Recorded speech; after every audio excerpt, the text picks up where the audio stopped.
don't know it, but it makes me very pleased and proud to be here. To look at all the young men and women that's in front of me, it touches me because I'm a retired school teacher.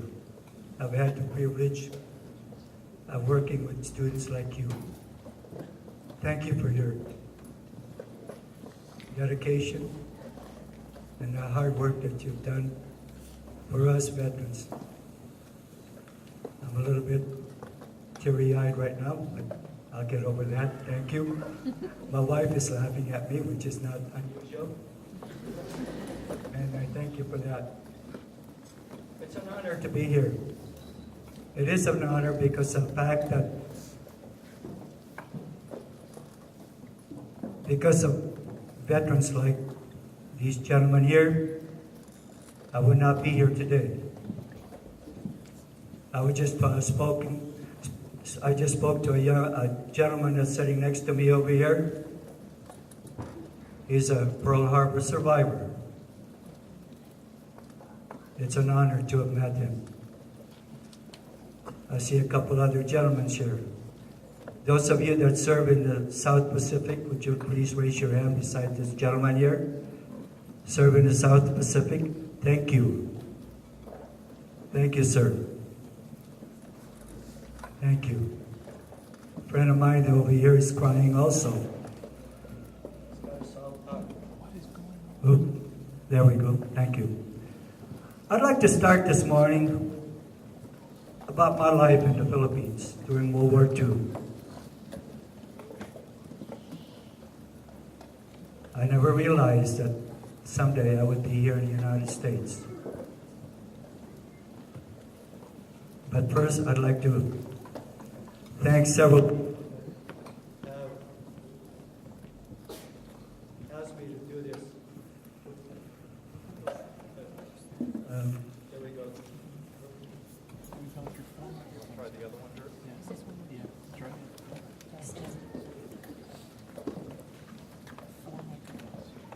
This is how to wait. I can't wait. I just can't. Thank you, ma'am. Thank you. Okay.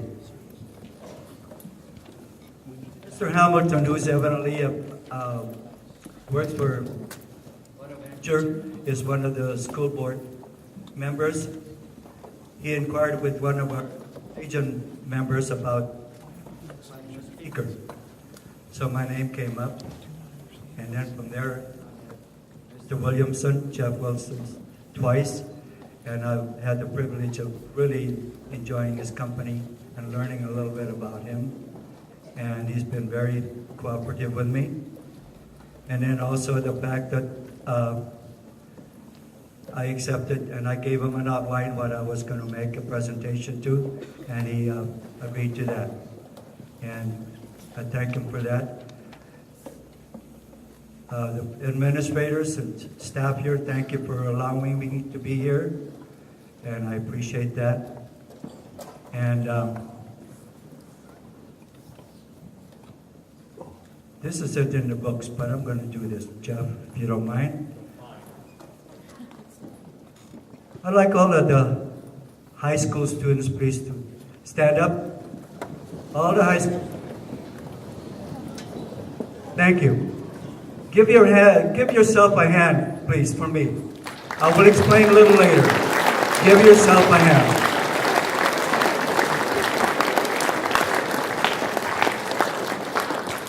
I will explain when I'm done why I did this, because I think you're very deserving of it.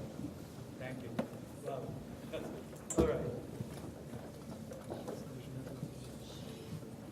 Did I do something wrong? Okay. It's not you at all. All right.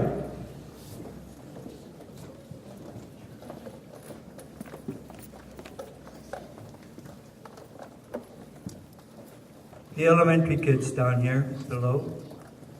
If you're 7 years old, will you please stand up for me? 7 years old. That's how old I was on Monday, December the 8th, 1941. I was in school. I was already doing what a 7-year-old would do, is be in school.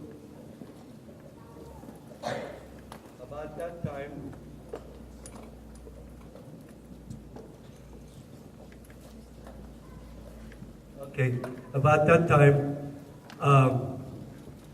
oh, excuse me, senior high schools, please sit up. Thank you. I'm sorry. I apologize. 7-year-olds. About that time, I was in school. Pearl Harbor was being bombed. And then south of Manila, at Clark Field, it was being bombed. And around 9 o'clock, thank you, sir. Oops, thank you. There we go. Thank you. Around 9 o'clock, north of Manila was also being bombed. My father came and took me out of school because the fact that he knew that Manila was also going to be hit by the Japanese. And so, based upon that, my father took my brother and I and my mother to, I can move down here.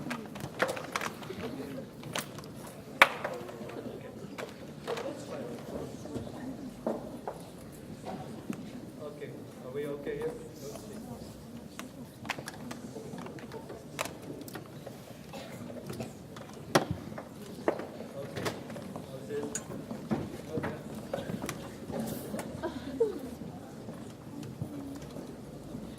Okay. All right. Thank you again. Thank you for your patience. So my father took me out of school with my brother, my mother, and I, and headed up for north of Manila into the jungles. About 150 to 200 miles of north of Manila is the jungles. It's just that way it is, tropical. And being my mother was from that region of the country, she was familiar. So we went into what's known in the province was known as Pangasinan. We were there and hid in the jungles for several weeks, and then my father decided that he needed to be separate from us so that in case he was captured, they would not relate us with him. So we took him to what's known as the Candaba swamps. And that is just about 150 miles to 200 miles north of Manila, central part of Luzon Island. And that's where he hid, pretty much by himself. And then my mother would take some food to him. Other Filipinos would help him out in there. And he hid in the swamps there for couple of months, and then one day, some Filipinos with American guerrillas, with American soldiers that had escaped Bataan during the Bataan March, had joined the guerrillas, swung by my father's, where my father was, and they asked him if he had a weapon. He had a .45 Colt with some ammo. So he gave that the .45 to them, and they proceeded on to their destination, and that was to raid a small contingent of Japanese in a small camp, and they needed an extra weapon. So that's what they did. Well, it so happened, it was a good thing because a couple of weeks later, a small Japanese patrol came by the swamps, found my father, and captured him. Well, the thing was, the soldiers were not in that particular region or area. Their command was from a different area, so they had to decide where to take my father. And so they decided to take him to the commander or commandant of that particular area. And so that's what they did. And so it happened that the commandant of that area spoke fluent English, very fluent English, my father said, well educated, because he graduated from the University of Southern Cal back in the late 1930s. And he went back to Japan after he got his degree at USC. And then when World War II started, he became an officer, and that's where he was. Well, his decision was to either keep my father in Santo Tomas internment camp, or Bilibid prison internment camp. He decided to send my father to Bilibid internment camp. Santo Tomas internment camp. Bilibid would have been not a good choice because my father wouldn't have survived the World War II. He would not have survived it because most of the prisoners that were sent to Bilibid were usually executed. So my father then joined internees at Santo Tomas, Americans, British, Australians, and other races that were not Japanese or Chinese. And all told, at one point, the internment camp at Santo Tomas, Manila, was over 8,000 internees. And about 4,000 of those were Americans. After we found out that he was there at Santo Tomas, my mother being Filipino, we were able to go in and see him in the early part of the war and visit with him and bring him food. As the war progressed on, my father realized that things were not going to get any better, things were going to get worse. So he told my mother to take my brother and I back to the jungles until the war is over with. So my mother decided to do that. So for the next 3 years, we never saw my father. And all that time, my mother, my brother, and I hid in the jungles and survived that. And then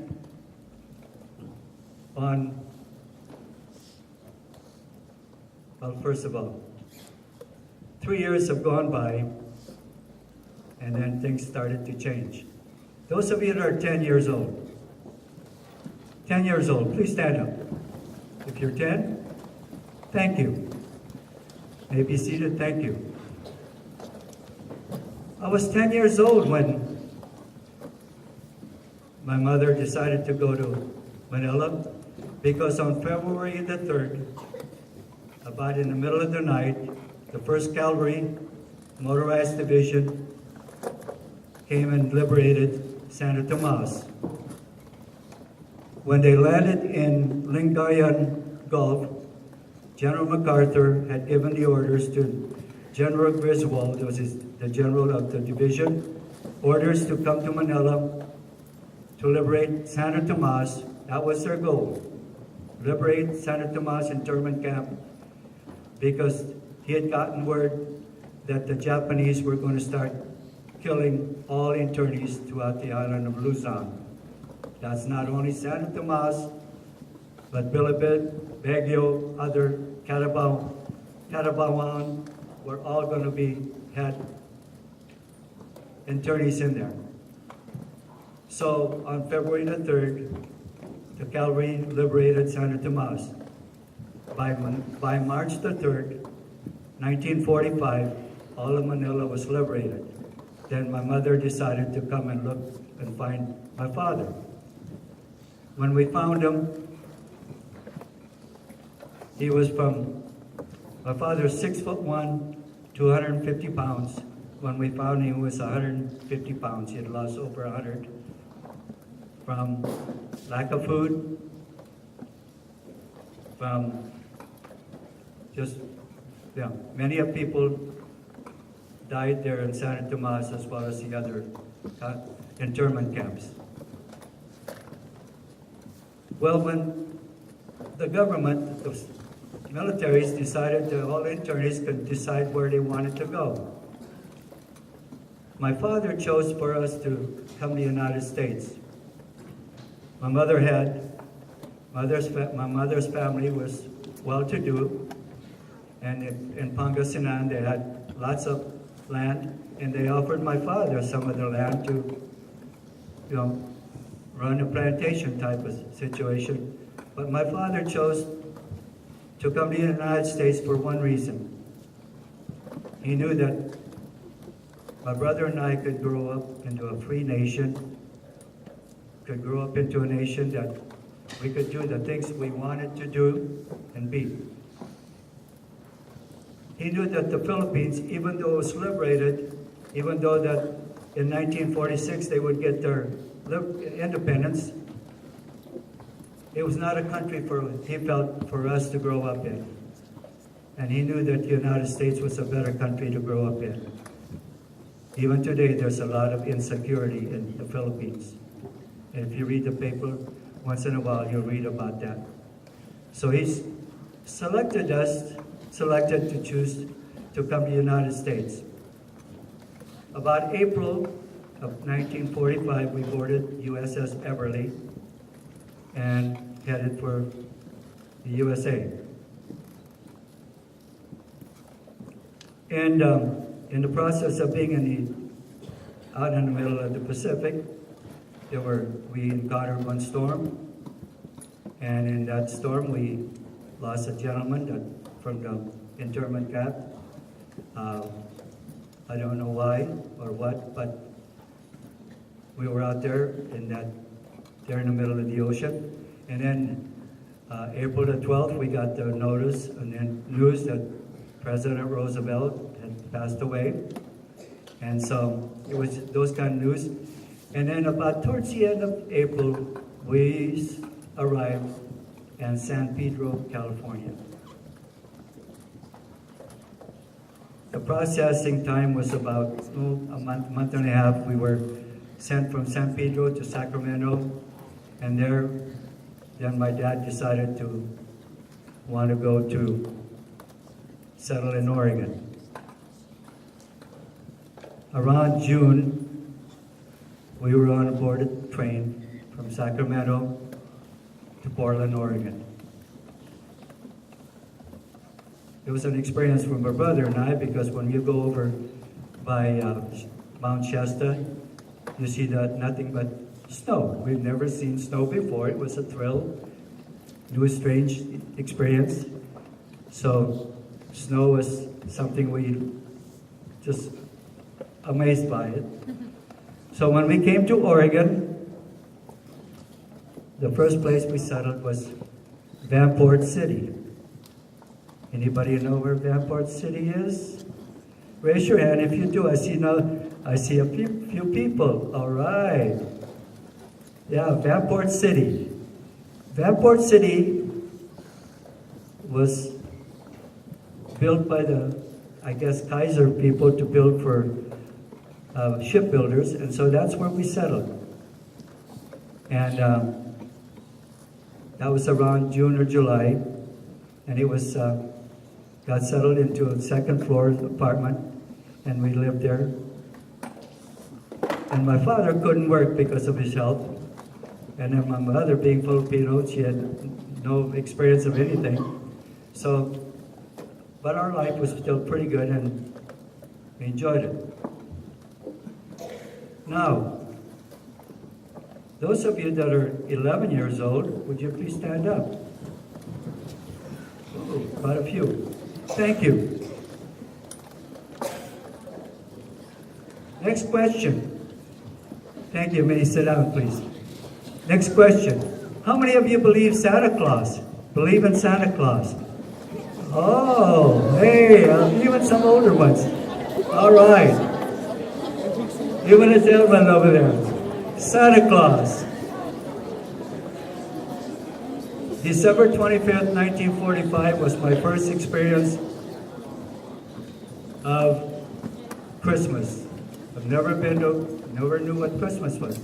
But the thing about it was that it was a privilege I never had, or my brother, because hiding in the jungle, we didn't have that. But the internment camps, like Santo Tomas, they had Christmas for the kids there because it had to give them some reason to celebrate. Christmas was one of them. And so they were able to celebrate. My father said that they built toys, wooden toys and various things to give to the children. That was about the only thing they could come up with, other than whatever the Filipinos that could even bring in the first part of the, during the first part of the war. So Christmas was not something my brother and I experienced or knew about. So that's, Santa Claus was something I thought was real, because on Christmas morning, 1945, our living room was full of toys. I got a pair of roller skates. My brother got a bike. If you know what roller skates were at that time period, they're the kind of metal you clip on, you tie around. It's not what it is today. So Santa Claus, I believe in Santa Claus for a couple of years. And so that was important to me. Okay. Now, I need a first grader. I need a first grader, and I need a 10-year-old. How about a young man, gentleman? Okay, that young man over there. Yeah, you're 10-year-old. How about a first grader? Can I have a first grader? You got a second grader. Okay. You want to come up here?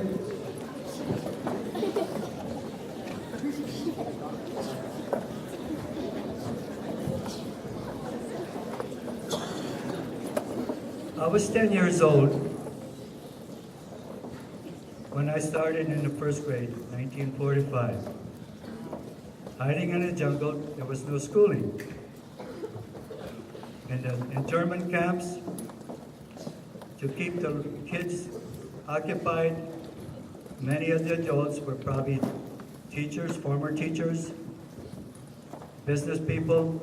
They kept the kids occupied by having school. Now, I want to ask you, you being here, let's say you're a first grader, okay? What would you think if you saw a guy this size coming into first grade and he's starting first grade? What would you think? That he was pretty big to be a first grader. Okay. What would you think about going into the first? I would think I was a giant. Okay. All right. Thank you. You may be both set up. Thank you.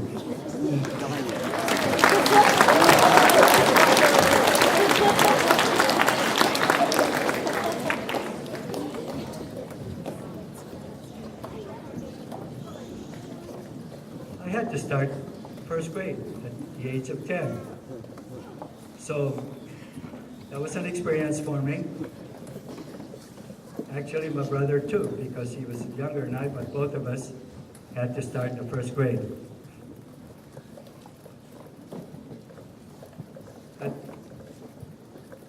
School went well, because when school started in 1946-47 school year, I started in the third grade, so they promoted me 3 grades up from first grade to third grade, so that school year 1946-47, I was in the fourth grade. The school was good. I learned a lot. I was a fast learner, evidently, and maybe they promoted me because of my age, I don't know. But things changed for me a little bit in 1947. Those of you that are 12 years old, will you please stand up? Okay, thank you. You may be seated.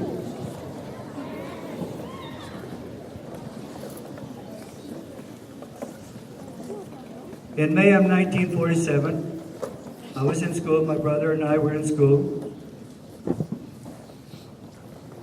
May the 6th, it was on a Tuesday, we said goodbye to our mom and dad as we headed for school. My dad was taking my mother to Oklahoma's General Hospital. She was going to have surgery the next day, May the 7th. Well, about 1 o'clock, May the 7th, my brother and I were taken out of the classroom. My dad picked us up because my mother had died on the operating table that morning, that day. That was a change in my life, my brother's life. May the 7th, 1947. That's a day I've never forgotten. And so,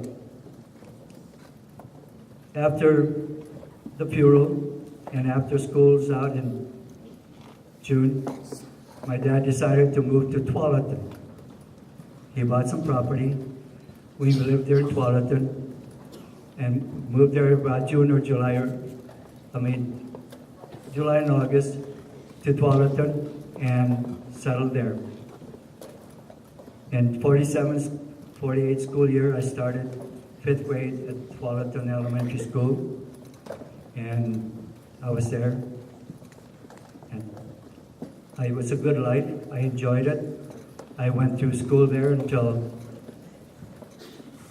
8th grade, and then went in on 1951-52 school year. I started as a freshman at Tigard High School.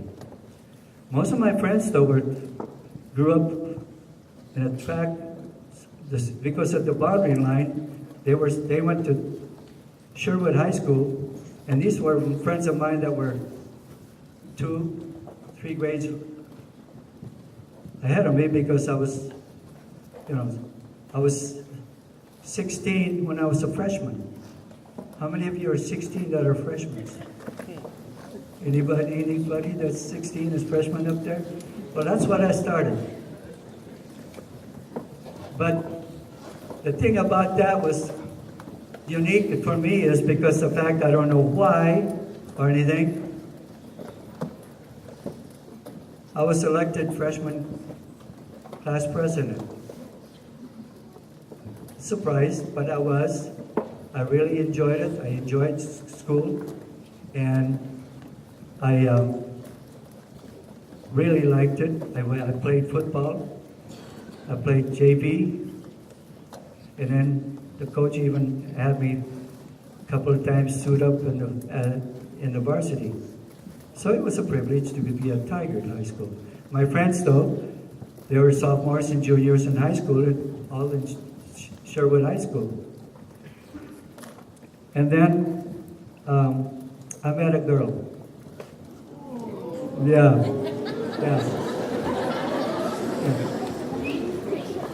She was a sophomore cheerleader. Oh, yeah. And the thing about her was that she was a neat gal. But I met her parents. Yeah. And this is the sad part about it. Because I was part Filipino, born in the Philippines. I wasn't good enough for her. That's my first experience of being rejected because of my nationality, of my race. And it has hurt me. Then,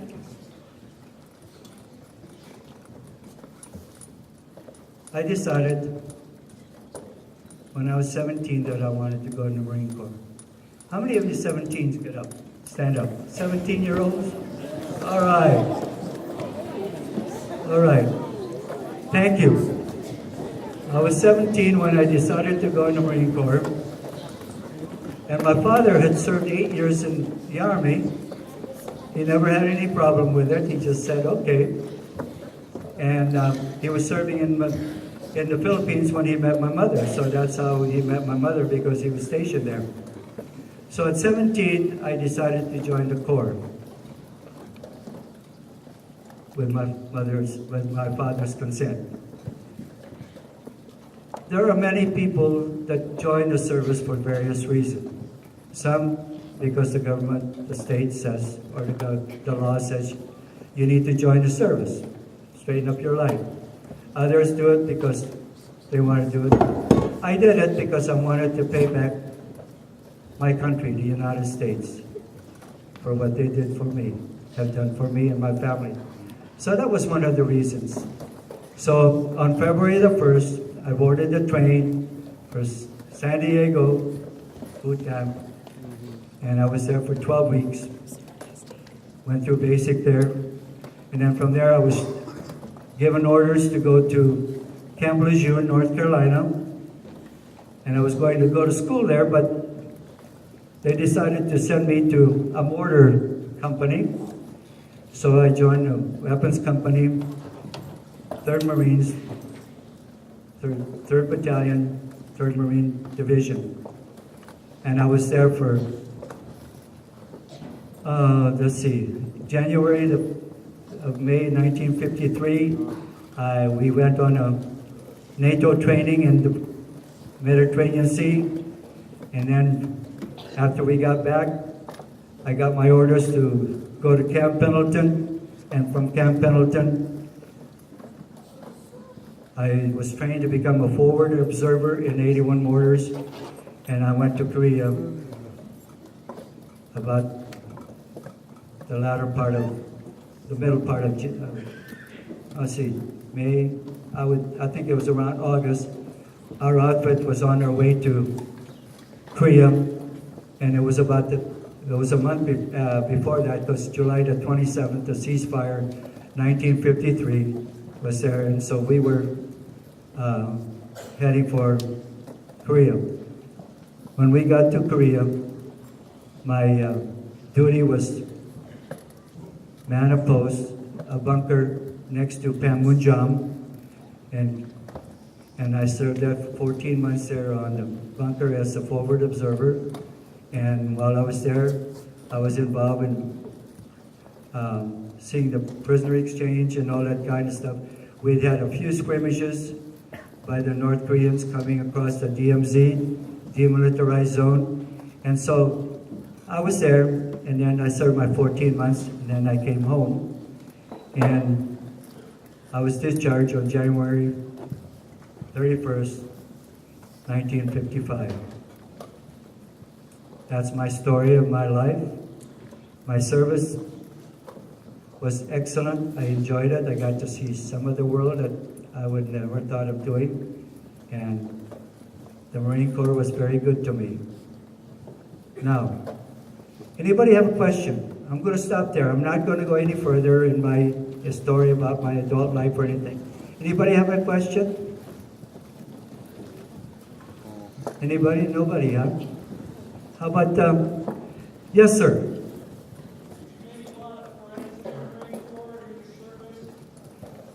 Yes, I did. Thank you. I did. The only part about it is that we never stayed in contact. We never stayed in contact, and I regret that part. Thank you for asking me that. That reminded me, when my mother died, my father severed all ties with my mother's relatives in the Philippines. I don't have any idea where they are or anything. That's the only part that I regret. And the other part was that when she passed away, I could not communicate or speak to anybody in Tagalog. Tagalog is the main language in the Philippines, and I spoke it fluently because my mother and I and my brother communicated in Tagalog, even though she was a good speaker and she spoke English quite well. Okay, a raised hand. Yes, ma'am. Was your brother younger than you? He was younger than I. Is that what your question was? Thank you. Yes, yes, ma'am.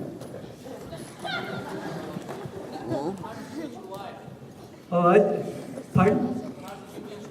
Oh, thank you. By your voice, I'm sorry. My apologies, sir. Thank you. How did I meet my wife? I met her in Coos Bay when I was working down there. She was a school teacher. Thank you. Any other question? Okay, for you seniors, for your high school teachers, students and teachers, what's the difference between internment camp and concentration camp? Does anybody know what the difference is between an internment camp and a concentration camp? Anybody have an answer? Adults?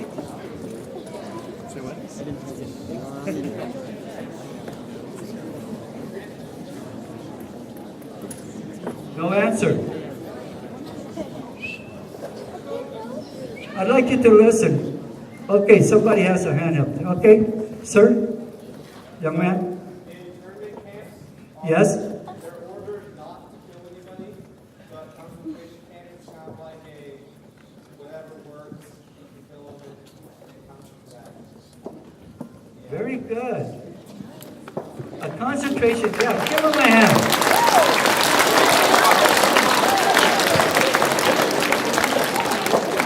A concentration camp is basically a camp that once you get there, your possibility of surviving are pretty nil, because their main goal is to eliminate you. In the Philippines and in other internment camps, it was basically you were mistreated, yes. You were deprived, yes. Some were killed for various reasons, yes. But their main goal was not to annihilate you, to eliminate you, or to eliminate a race.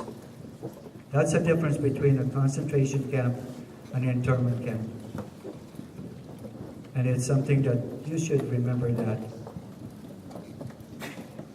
Any other question, by the way? Yes, sir, young man. So when did your father die? He died of 1975, I think 76, something like that. And also, what type of, were you Navy and military or what branch? Yeah. Oh, I was in the Marine Corps. Thank you. I was in the Marine Corps.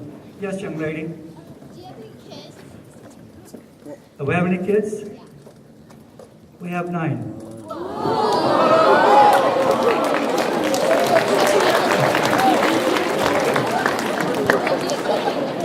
And most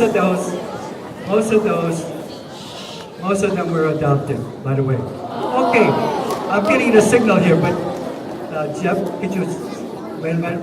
Okay, the reason I asked you to stand up at the beginning is I want you to give yourself an applause. Is that I did not see a one of you with an iPod or anything. You did not text, you weren't on cell phone or anything. Thank you for your respect, because I think as a person standing up here, it's impolite when you are not listening to that person, and I appreciate that. And I thank you. I thank Mr. Williamson for inviting me, and veterans, thank you for your service. And I see some of my fellow Legionnaires here, and I thank them for that. And it's been a privilege and an honor for me to be here. This is my first time I've ever done that, and I thank you for your respect for me. Thank you, Mr. Williamson.